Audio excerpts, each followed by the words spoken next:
जब देश के लाखों छात्र अपने भविष्य को लेकर डरे हुए थे, तब एक आदमी ने कहा, अगर बच्चों का भविष्य खतरे में है तो मेरी भूख का क्या मतलब। दिल्ली के जंतर मंतर पर एक शिक्षक बैठा है। हाथ में कोई पत्थर नहीं, कोई नारा नहीं, कोई हिंसा नहीं। सिर्फ एक सवाल है, क्या इस देश में छात्रों की आवाज सुनी जाएगी।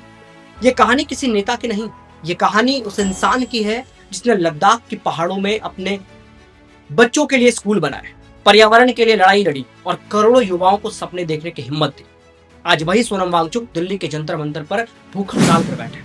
कहा जाता है कि इंसान तब भूखा रहता है जब उसे खाना नहीं मिलता, लेकिन कुछ लोग ऐसे भी होते हैं जो तब भूखे रहते हैं जब उन्हें न्याय नहीं मिलता।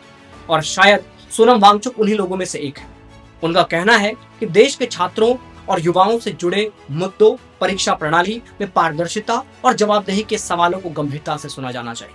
और इसी मांग को लेकर उन्होंने जंतर मंतर पर अनिश्चितकालीन उपवास शुरू किया। सोचिए, जिस देश में एक छात्र परीक्षा के परिणाम के लिए रात रात भर जागता है, जहां माता पिता अपनी पूरी कमाई बच्चों की पढ़ाई पर लगा देते हैं, वहीं अगर युवाओं को व्यवस्था पर भरोसा कम होने लगे तो दर्द सिर्फ एक छात्र का नहीं रहता, वो पूरे समाज का दर्द बन जाता है। रिपोर्टों के अनुसार उनका उपवास कई दिनों से जारी और उनके स्वास्थ्य को लेकर चिंताएं बढ़ी।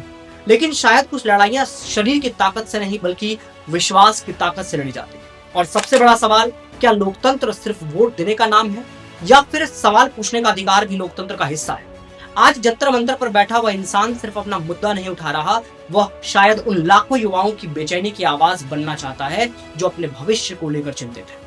इतिहास हमें बताता है कि बदलाव हमेशा शोर से नहीं आते, कभी कभी बदलाव एक शांत बैठे हुए इंसान की खामोशी से भी शुरू होते हैं। और शायद इस वक्त जंतर मंतर पर बैठा एक शिक्षक हम सबसे इतना पूछ रहा है, क्या देश एक बच्चों का भविष्य किसी भी राजनीति से बड़ा नहीं होना चाहिए।